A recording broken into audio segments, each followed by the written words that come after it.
Hey guys, welcome back to my YouTube channel. അപ്പോൾ ഇന്ന് നമ്മൾ വാളച്ചുണ്ടിൽ മീൻ പിടിക്കാൻ പോകുന്ന ഒരു വ്ളോഗാണ് ഇട്ടേക്കുന്നത്. ഇത് 2-3 ദിവസമായിട്ട് നമ്മൾ മീൻ കിട്ടിയ വീഡിയോസാണ് ഇതിൽ ഇൻക്ലൂഡ് ചെയ്തേക്കുന്നത്. അപ്പോൾ ആദ്യം തന്നെ നമ്മൾ ചെയ്യാൻ പോകുന്നത് വാളച്ചുണ്ടയിൽ കോർപ്പ് കുത്തണം. അതായത് നമ്മൾ ചൂണ്ടയിൽ തീറ്റി കോർത്തിടണം. അതിന് നമ്മളിവിടെ എടുത്തേക്കുന്നത് കല്ലടമുട്ടിയാണ്.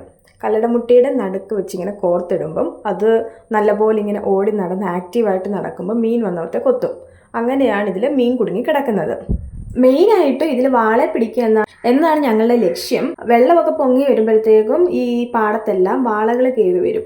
അപ്പം നമ്മൾ ഇതുപോലെ കല്ലടമുട്ടിയൊക്കെ കുത്തി ഇടുമ്പോഴത്തേക്കും വാള വന്നവത്തിൽ വെട്ടിക്കിടക്കും. ഈ മീൻ ഇങ്ങനെ ആക്റ്റീവായിട്ട് നടക്കുന്നതുകൊണ്ടാണ് പെട്ടെന്ന് തന്നെ ഈ വാളയെല്ലാം അട്രാക്ട് ചെയ്തിട്ട് അവത്തെ വന്ന് വെട്ടിക്കിടക്കുന്നത്. അപ്പം അങ്ങനെ നമ്മൾ എല്ലാ ചൂണ്ടയിലും കോർപ്പ് കുത്തിയിട്ട് തിരിച്ച് വീട്ടിൽ പോവാണ്. നല്ലപോലെ വെള്ളം കയറി വരുന്നതുകൊണ്ട് മീൻ കിട്ടുമെന്നുള്ള പ്രതീക്ഷയിലാണ് പോകുന്നത്.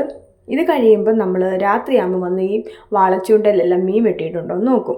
ഞങ്ങൾ മീനെല്ലാം കുത്തി കഴിഞ്ഞപ്പോഴത്തേക്കും സന്ധ്യയായി. പിന്നെ ഒരു 10 മണിയൊക്കെ ആകുമ്പോൾ നമ്മൾ വന്ന് നോക്കും എന്തെങ്കിലും മീൻ വെട്ടിക്കിടപ്പുണ്ടോ എന്ന്. അങ്ങനെ വന്ന് നോക്കുമ്പോൾ ചിലപ്പോൾ ഒന്നും കാണത്തില്ല. ചിലപ്പം ചില കല്ലുമുട്ടി എല്ലാം ഇങ്ങനെ ചത്തുപോകും, അല്ലെങ്കിൽ ചിലതെല്ലാം അല്ലാണ്ട് എസ്കേപ്പ് ആയി പോകും. അങ്ങനെയുള്ളതെല്ലാം നമ്മൾ വീണ്ടും പുതിയ കല്ലുമുട്ടി അതിൽ കുത്തിയിടും.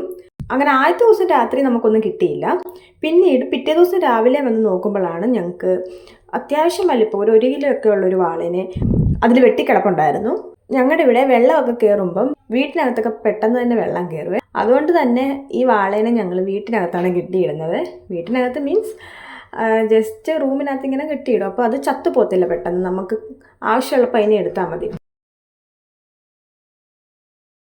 അങ്ങനെ ആദ്യം കിട്ടിയ മീനിനെ ഇങ്ങനെ വീടിനകത്ത് കെട്ടിയിട്ട് പിന്നീട് 2ാമത്തെ ദിവസം നമുക്ക് ഇച്ചിരിയും കൂടി വലിയൊരു വാളേനെയാണ് കിട്ടിയത്. അതും ഒരു 1.5 കിലോ ഒക്കെ കാണുമെന്ന് തോന്നുന്നു. ആ വാളേനെ നമ്മൾ വീട്ടിനകത്ത് പിടിച്ച് കെട്ടിയിട്ടേക്കുമായിരുന്നു.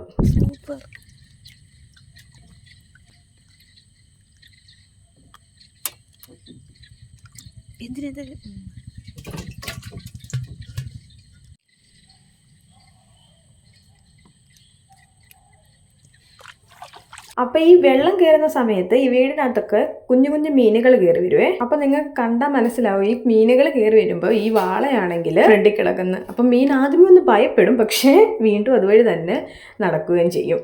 അങ്ങനെ നമുക്ക് കിട്ടിയ 2 വാളേനെ ഇവിടെ വീടിനകത്ത് കെട്ടിയിട്ട്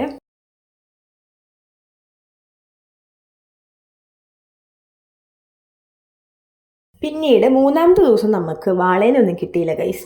ആകെ കിട്ടിയത് ഒരു വരാലിനെയായിരുന്നു. വലിയ വലിപ്പമുള്ള വരാലൊന്നും അല്ലായിരുന്നു. അങ്ങനെ വരാലിനെ എടുത്തു കഴിഞ്ഞിട്ട് വരാൽ കുടുങ്ങിയ ചൂണ്ടയിൽ വീണ്ടും ഒരു കല്ലടമുട്ടിയെ കുത്തിയിടും. അങ്ങനെ ഈ പ്രോസസ്സ് കണ്ടിന്യൂ ചെയ്തുകൊണ്ടിരിക്കും. ഇപ്പം ഇനി വെള്ളമെല്ലാം ഇറങ്ങാൻ തുടങ്ങി. അതുകൊണ്ട് ഇനിയും മീൻ കിട്ടുമെന്ന് വലിയ പ്രതീക്ഷയൊന്നുമില്ല. അപ്പോൾ ഇത്രയും മീനാണ് ഈ വെള്ളപ്പൊക്കത്തിൽ നമുക്ക് വാളച്ചൂണ്ടയിൽ കിട്ടിയത്. അപ്പം ഇഷ്ടപ്പെട്ടാൽ ഗൈസ് സബ്സ്ക്രൈബ് ചെയ്യൂ. Okay, bye guys.